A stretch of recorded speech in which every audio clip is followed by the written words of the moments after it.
하나님 말씀 출애굽기 3장 15절에서 22절 말씀입니다. 함께 읽도록 하겠습니다. 하나님이 또 모세에게 이르시되 너는 이스라엘 자손에게 이같이 이르기를 나를 너희에게 보내신 이는 너희 조상의 하나님 곧 아브라함의 하나님 이삭의 하나님 야곱의 하나님 여호와라 하라. 이는 나의 영원한 이름이요 대대로 기억할 나의 표언이라. 너는 가서 이스라엘 장로들을 모으고 그들에게 이르기를 여호와 너희 조상의 하나님 곧 아브라함과 이삭과 야곱의 하나님이 내게 나타나 이르시되 내가 실로 너희를 권고하여 너희가 애굽에서 당한 일을 보았노라. 내가 말하였거니와 내가 너희를 애굽의 고난 중에서 인도하여 내어 젖과 꿀이 흐르는 땅 곧 가나안 족속, 헷 족속, 아모리 족속, 브리스 족속, 휘 족속, 여부스 족속의 땅으로 올라가게 하리라 하셨다 하면 그들이 네 말을 들으리니 너는 그들의 장로들과 함께 애굽 왕에게 이르기를 히브리 사람의 하나님 여호와께서 우리에게 임하셨은즉 우리가 우리 하나님 여호와께 희생을 드리려 하오니 사흘 길쯤 광야로 가기를 허락하소서 하라. 내가 아노니 강한 손으로 치기 전에는 애굽 왕이 너희의 가기를 허락지 아니하다가 내가 내 손을 들어 애굽 중에 여러 가지 이적으로 그 나라를 친 후에야 그가 너희를 보내리라. 내가 애굽 사람으로 이 백성에게 은혜를 입히게 할지라. 너희가 갈 때에 빈손으로 가지 아니하리니 여인마다 그 이웃 사람과 및 자기 집에 우거하는 자에게 은폐물과 금폐물과 의복을 구하여 너희 자녀를 꾸미라. 너희가 애굽 사람의 물품을 취하리라. 아멘. 유명한 말씀이죠. 아마 그 교회 좀 다닌 사람들은 오늘 본문을 잘 알고 있죠. 목사들도 마찬가지입니다. 오늘 본문이 하나님의 이름에 대한 내용이 나오기 때문에 이 본문에 대해서 설교한 내용도 많고 실제로 이 본문을 이렇게 해석한 것도 많습니다. 오늘은 제가 조금 충격적으로 오늘 본문을 이렇게 살펴보겠습니다. 충격적이라 해봤자 별거 없을지 모르지만 무엇이 충격적이냐라고 할 때는 사람들이 구약의 여호와 하나님을 대하는 방식과 예수님을 대하는 방식이 다르다는 겁니다. 무슨 이야기인가 하면 여호와 하나님에 대해서는 굉장히 두려워하고 일단 여호와 하나님 앞에서는 엎드립니다. 오늘 본문에 보면 여호와 하나님께서 모세에게 말씀하시는 그 내용을 이렇게 들여다볼 때 여호와 하나님의 말씀이니까 이 말씀에 대해서 예수님의 말씀과 이렇게 비교하여서 보자면 예수님의 말씀은 조금 만만하게 보고요. 이 말씀은 매우 엄중하게 봐요. 방금 제가 이 본문을 읽었는데 여러분이 이상한 점을 발견하지 못했습니까? 한번 읽어서 발견할 수 있으면 여러분이 설교하셔도 됩니다. 이상한 점을 발견했나요 혹시? 정말 이상한 점이 있습니다. 오늘 본문에서. 무엇이 이상하냐? 하나님께서 스스로 있는 자라고 말씀하시면서 자신의 이름을 아브라함과 이삭과 야곱의 하나님 여호와라고 이름을 소개했죠. 영원한 여호와의 이름이 되고 그리고 이 대대로 기억할 이 기념물, 표라는 말이 기념물 이런 뜻이거든요. 그 이름 자체가. 그렇게 하나님께서 말씀하셨기 때문에 그 다음에 나오는 하나님께서 하시는 말씀의 내용들은 이 하나님의 이름에 걸맞은 내용들이 나올 것이라 우리들은 예상을 합니다. 그런데 여러분이 출애굽 사건이라고 하면 무엇이 가장 중요합니까? 유월절 어린 양의 피가 가장 중요하죠.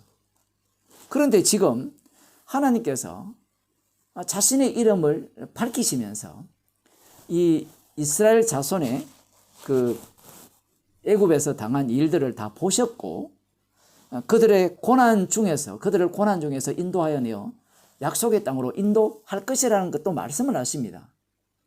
그리고 또 하시는 말씀이 애굽 왕이 말을 안 들을 것까지도 말씀을 하세요. 이스라엘 자손들은 애굽 왕의 위치를 알고 있어요. 신의 위치거든요. 애굽 왕이 만만하지 않다는 것을 다 알고 있습니다. 웬만해서는 애굽 왕이 말을 안 듣는다까지도 이스라엘 자손들이 몸으로 느끼고 있어요. 그 정도로 그의 위상이 높고 권세가 높다는 겁니다. 신의 자리에 가 있으니까. 하나님께서 이 애굽 땅을 친 후에야 비로소 하나님의 백성들을 보낼 것이다 라고 하나님께서 말씀을 하십니다. 그리고 너희들이 나갈 때에 그 이웃집에 무엇을 요구할 수 있느냐라고 할 때는 은과 금폐물을 요구해라는 겁니다. 우리 성경에 보면, 옛날 성경에 보면 구하라로 되어 있지만 강제로 내놔라는 겁니다. 그런데 이 말씀 전체가 무엇과 관련되어 있는가 할 때는 아브라함 언약과 관련되어 있어요. 하나님께서 아브라함에게 창세기 15장에서 말씀을 하실 때 이런 말씀을 하셨거든요. 거기에 보면 14절에 그 섬기는 나라를 내가 징치할지며 그 후에 네 자손이 큰 재물을 이끌고 나오리라. 이 내용이 나와요. 그 이방에서 계기되어 400년 동안 그들을 섬기겠다고 했거든요. 그들로부터 굉장한 고난을 받을 것이라고 말씀을 하셨단 말이에요. 그 이후에 하나님께서 그들을 심판을 해서 자기의 백성들을 약속의 땅으로 이끌어 나올 때 그들은 재물을 갖고 나올 것이다 라고 말씀을 하셨어요. 그런데 여기 어디에도 이스라엘에 대한 부정적인 내용은 없습니다. 방금 하나님께서 출애굽기 3장에서 나는 여호와라고 말씀하신 이후에 그 이스라엘 자손을 애굽에서 구출해 내실 때 어떻게 할 것이라는 말씀이 쭉 펼쳐지는데 여기에서 이스라엘에 대한 부정적인 내용이 하나도 없어요. 이스라엘 자손들에 대한. 달리 말하면 유월절 어린 양의 피가 빠졌다는 겁니다.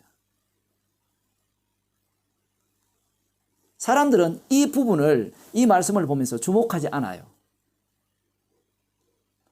이거 아브라함 언약 같은 내용이지 않느냐 이렇게 들어가지만 지금 이 말씀은 모세가 이스라엘 자손이 조상의 하나님의 이름이 무엇입니까? 라고 물었을 때 나온 답변 중에 하나예요.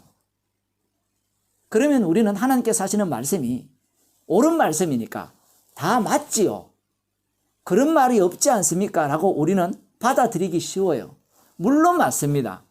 물론 맞은데 문제가 하나님께서는 인간들이 질문을 냈기 때문에 거기에 대한 답변을 하실 때 반드시 그들의 죄를 끄집어내게 되어 있어요.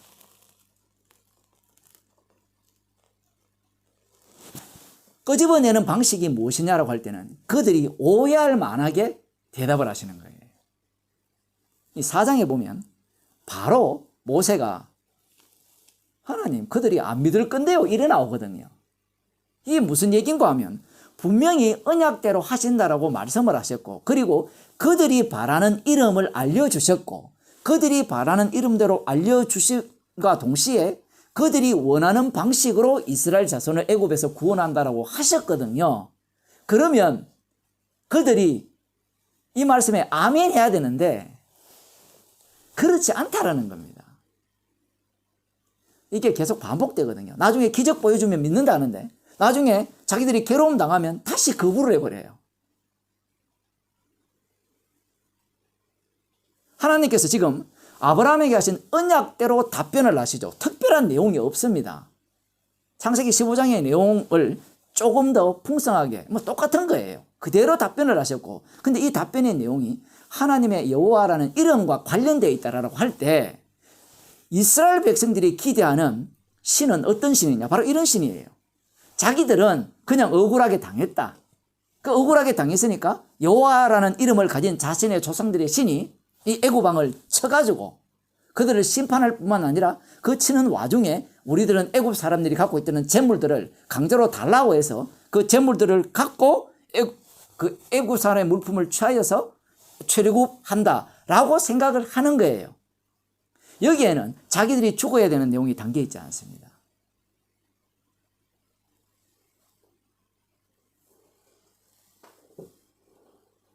자기들이 죽어 마땅하고 대신 죽임당한 유월절 어린 양의 그 피에 대한 희생이 전혀 나와 있지 않아요.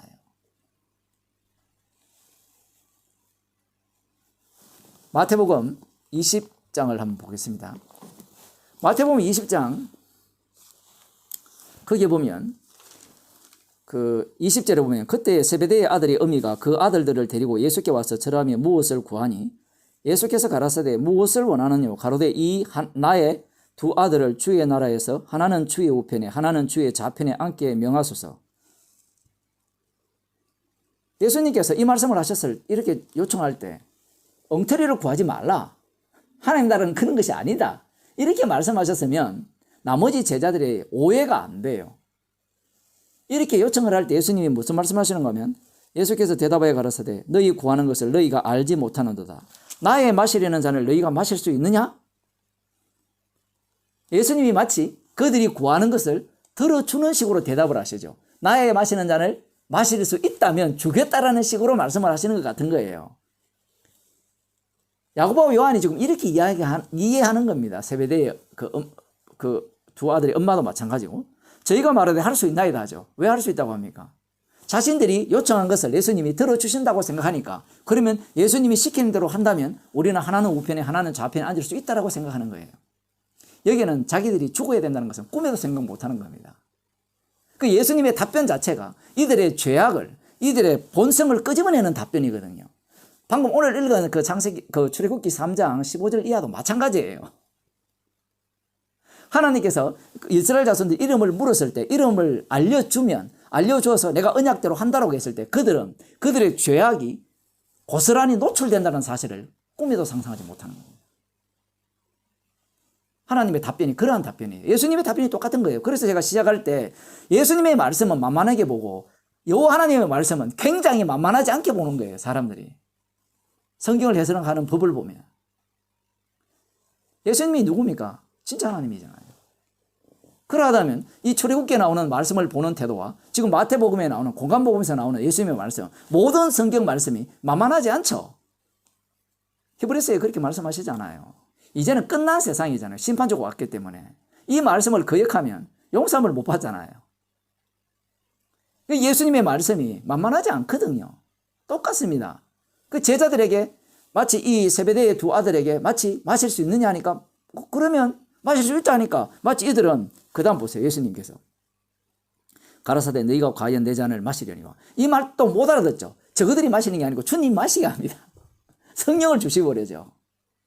주님이 성령을 주시게 되면 이들은 자신들이 마시겠다는 자체가 날아가 버리죠. 자기들은 죽어 마땅하고 죽었죠. 그 내용을 지금 예수님께서 말씀하시는 겁니다.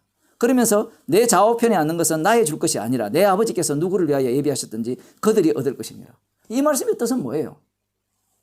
예수님의 제자들은 하늘나라에서 12보좌에 앉아서 권세로 다스린다고 하니까 뭔가 이 세상 방식으로 높은 자리에 앉다 이렇게 생각하지만 일바트로 죽이겠다 이 얘기예요. 근데 그렇게 이렇게 들립니까? 안 들리죠? 그 예수님의 말씀이니까 예수님은 거짓말 하시는 분이 아니니까 그럼 문자대로 봐야 된다. 누구를 위해 예배하셨든지 그들이 얻을 것이니라. 그러니까 누군가는 얻게 된다는 거예요. 그러니까 이 상급 차등론이 나오는 겁니다. 인간들이.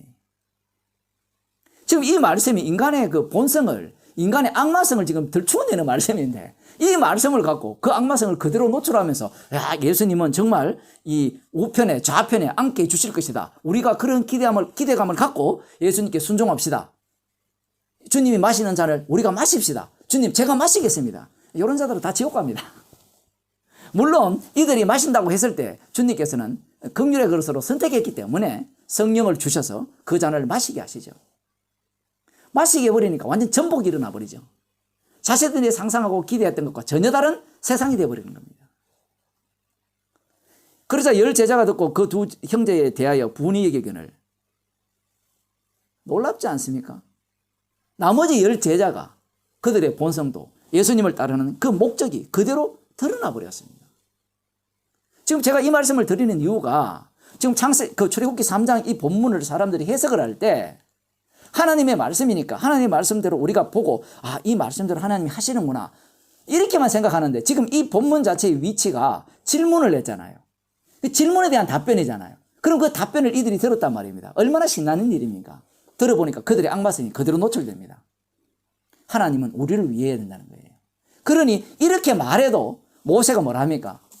내일 할 거지만 모세가 대답하여 가로되 그러나 그들이 나를 믿지 아니하며 내 말을 듣지 아니하고 이러기를 여호와께서 네게 나타나지 아니하셨다 하리이다. 모세는 단정을 해버리죠. 그렇게 한다 해도 이게 완전히 두더지 같아요. 여기를 눌러주면 저기가 툭 튀어나오고 저기를 또 누르면 툭툭 튀어나오고 왜냐하면 자기들이 원한 이름을 요구했기 때문에 그래요. 그러면 하나님께서 그래 내가 내 이름은 여호와다. 언약의 하나님이다 라고 답변을 하셨잖아요. 아브라함 언약을 이루시는 분이다 답변을 했을 때 이들은 이 말씀을 어떻게 듣느냐 얘기입니다. 이 말씀을 하심으로 말미암아 인간의 죄악성은 극도로 이렇게 노출되죠. 예수님의 이 말씀 자체도 마찬가지입니다. 성경 말씀이 사람들이 복음을 대할 때, 이 십자가 복음을 대할 때도 마찬가지죠. 인간들이 알아듣는 마음, 말씀으로 우리에게 다가오잖아요. 주 예수를 믿어라. 그리하면 너와 내 집이 구원을 얻으리라. 이렇게 다가오니까 사람들은 그 말씀 자체가 우리의 악마성을 들추어내는 말씀이라고 꿈에도 생각 못하는 겁니다. 예수님께서 의인을 부르러 오지 않고 죄인을 부르러 왔다라고 말씀을 하셨거든요. 그러니까 사람들이 난 죄인 될래라고 하거든요. 예수님의 그 말씀 자체가 인간이 구원 얻고자 하는 그 악마성을 들추어내는 거예요. 나 죄인 되어서 나 구원 얻을래 이래 들어가는 겁니다. 그 무익한 종이라고 한다고 하니까 나 무익한 종이 되어서 천국 백성이 될래요. 이렇게 튀어나오는 거예요. 누구를 속입니까? 속이지 못하죠. 그래서 예수님의 모든 말씀들은 십자가 앞에 인간을 죄인 만드는 말씀입니다. 그것은 성령께서 그렇게 하시는 거예요. 기도하시겠습니다. 하나님 아버지, 우리가 기대한 신은 결국은 나의 욕망을 채워주지 못하고 결국은 나를 섬기기를 원하는 신이었다는 사실을 말씀을 통하여서 책망해 주심을 감사드립니다. 성령께서 우리 가운데 오셔서 우리의 인생이 얼마나 십자가의 원수임을 낱낱이 밝혀주심을 감사드립니다. 죄가 닿은 곳에 은혜가 넘친다는 그 말씀으로 저희들을 늘 인도하여 주옵소서. 예수님 이름으로 기도드리옵나이다. 아멘.